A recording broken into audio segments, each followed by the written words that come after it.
किछु लोक अपन एहन रहत जे अहाँके नीक नहि सोचत, अपन फायदा लेल सटल रहत, हरदम फालतूए बात करत, काजक गप कखनो नहि करत, दुख सुख ओ कहियो नहि सुनत, जानत अहाँके मोनक भेद।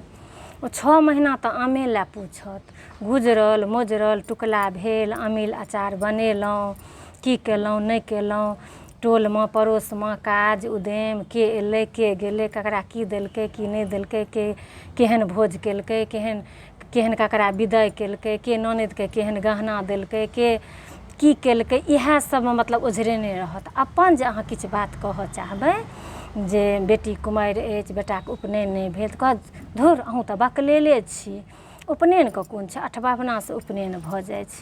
कहू अपना सबके कहबी छै जे बिआहसँ विध भारी, उपनयनसँ विध भारी, तऽ अठबाबनासँ कतहु उपनयन भेलै आ बिआह लेल जे चर्चा करबै तऽ कहत जे आब बेटी बिआहके कोन छै, आब तऽ दहेज दै छै।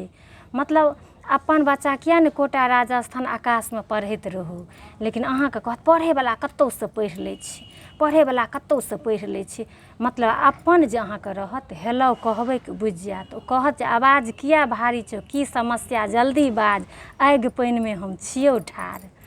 तऽ अपन आनके इएह छै भेद। अगर एहि तरहके अहाँसब बात होइए तऽ अहाँसब पहचानि सकै छी जे ई अपन छथि ई आन छथि।